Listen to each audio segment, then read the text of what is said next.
ஃபுல்லாக மிக்ஸ் பண்ணிக்கோங்க. எல்லாம் ஒன்றா கலந்த மாதிரிங்க ஃபுல்லாகவேங்க போட்டுட்டு நல்லா இந்த பெரிய பவுலில் வச்சுங்க நான் மிக்ஸ் பண்ணிக்கிறேங்க. அப்புறம் பார்த்தீங்கன்னா ஃபிக்குங்க, நான் சொன்னேன் இல்லைங்களா காஸ்கோவில் ஃபிக் வாங்கினேங்க.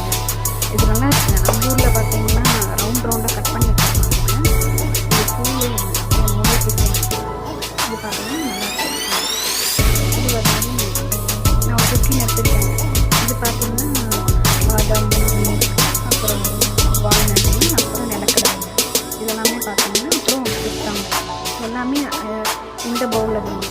இந்த பவுலில் ஒவ்வொரு பவுலும் ஒரே மெஷர்மெண்ட் இந்த கப்லேயே ஒவ்வொரு பவுலாக எடுத்துக்கலாம். மேபி இது பார்த்தீங்கன்னா 250 கிராம் நினைக்கிறேன், 250 to 300 கிராம்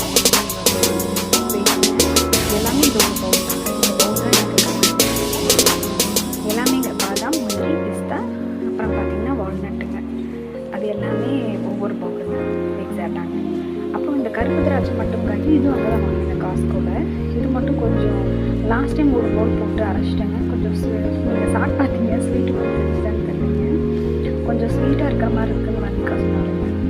அதனால் என்ன பண்ணிட்டேங்க, இந்த டைம் அரை பவுல் மட்டும் எடுத்துட்டேன். இது சேம் பவுல்லையே ஒரு பவுல் போட்டுங்க, ஹாஃப் பவுல் மட்டும் எடுத்துட்டேன். அதையும் சும்மா வால்நட் கூட போடுறதாங்க கொஞ்சம் அது ஒரு மாதிரி போட்டுகிட்டே அப்படி லைட்டாக வார்ம் பண்ணிட்டு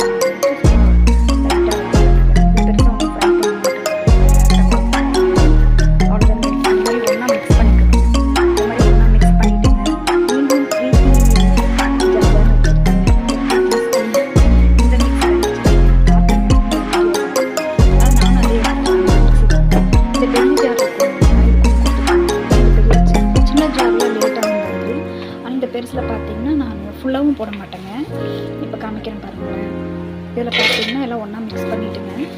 இதில் ஒரு இல்லை இந்த மிக்சிக்கு கொஞ்சம் ஒரு ஆஃப் வராதுங்க, கொஞ்சம் ஒரு ஆஃப்க்கு கொஞ்சம் கம்மியாங்க, ஒரு 5 கிலோ இந்த மாதிரி போட்டுட்டுங்க. ஃபிக்கு பார்த்தீங்கன்னா இதில் ஒரு 4 மொத்தம் 15 ஃபிக் எடுத்துருக்கேங்க. இதில் ஒரு 5 போர்ஷனாக தான் போட்டு தான்